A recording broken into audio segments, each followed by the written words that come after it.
What are the food banks telling us? They're telling us quite a bit, and we should definitely be paying attention because they're raising some serious red flags, and it's something that we have to be aware of. So stick around for the rest of the video. We're going to talk about what the food banks are telling us and why we should still be preparing for a food shortage in 2020 and into 2021.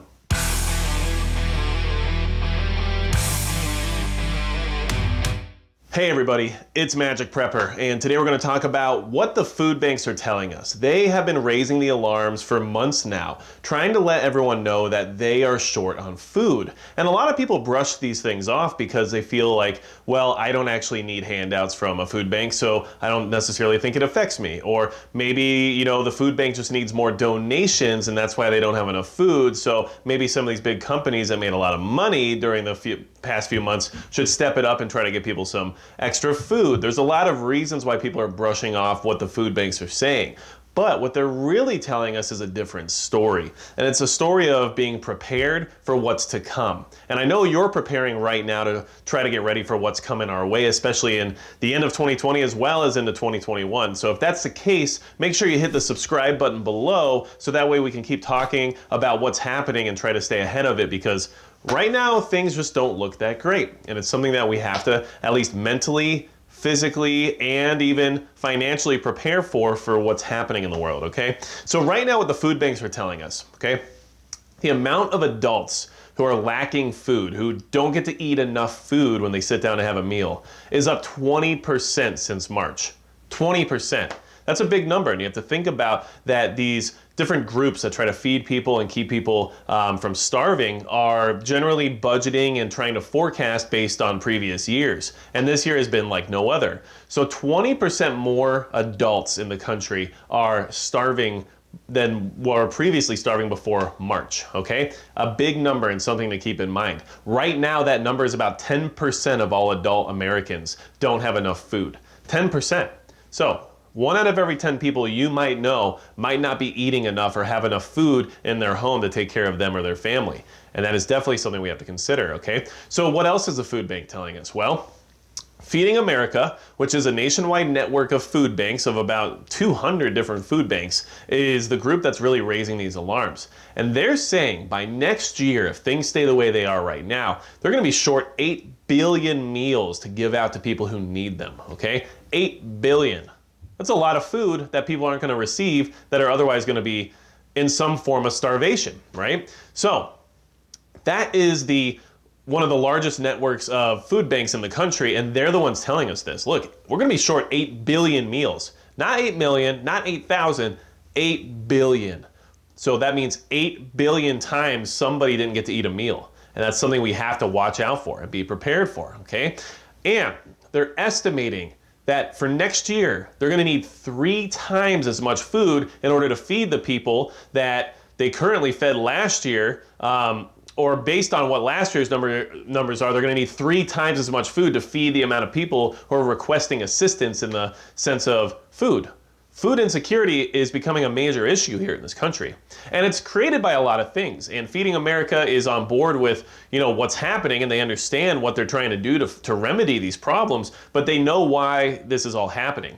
Now, most of it's related to what happened back in March when things started to shut down and the economy took a left turn. And the problem is that unemployment, either temporary or permanent, has exploded in the country, and more people are losing their jobs. And yes, it looks like we were having some kind of an economic recovery for a minute there when things started to reopen, but we have to remember that the repercussions of those financial losses during those initial months still haven't been fully revealed yet. And we're seeing layoffs after layoffs after layoffs all over the country, especially even from companies like Disney, which is a huge company that has tons and tons of resources and can float a payroll for quite a while, but not forever. And that's what we're going to keep seeing. So these food banks are basically saying, look, more people are going to lose their jobs, more people are going to need assistance, and we already don't have enough food.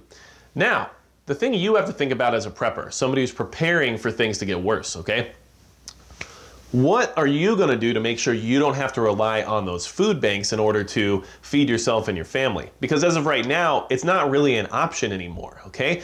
And how many people are there, is this their first time having to get assistance when it comes to eating?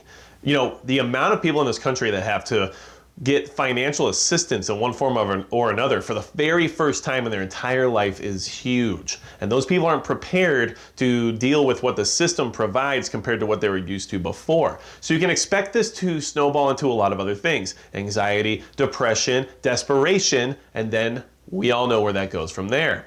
So consider this. As of right now, and this is pre-SHTF, this is before we have some kind of a catastrophe, right?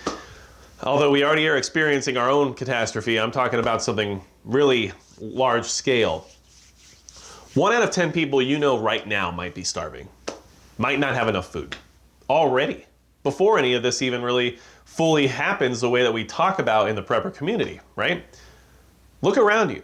How many people are going to become more and more desperate? How many people do you know that have lost their jobs? Or have you lost your job? Or have you had to have financial assistance or food insecurity assistance for the first time ever in your life?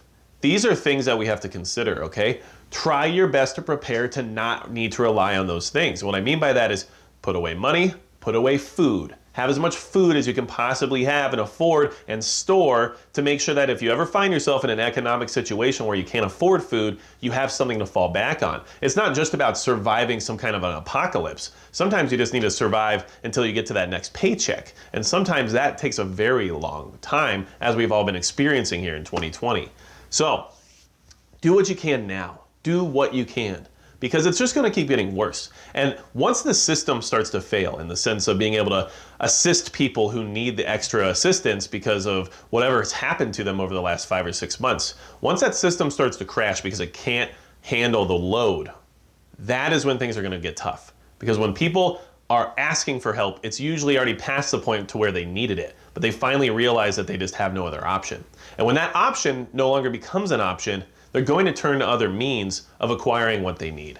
And that's where we are right now. So this is what the food banks are telling us. This is what we have to be prepared for. And this is why we have to do our best to store food, save up some money, and do our best to help our community as well. Don't forget, helping the people in your community and helping the people in your neighborhood can sometimes keep those people from having to be as desperate as what they might be otherwise. And it's always important for us to help each other out if possible. So I never want you guys to think that that's not what I'm trying to say on this channel. I don't want you guys to think that I'm anti-community or anything like that when I say, store food, save money, and take care of yourself. It's totally fine and totally respectable to go ahead and help your community as well. If you have the means to, please do, because in the long run, that'll only help build your network, build your trust with these people that you've helped in the past, and you never know when you might be that person. So, if you have any questions or you have anything else to add about what the food banks are telling us, leave it in the comments below. But besides that, that's going to be it for Magic Prep.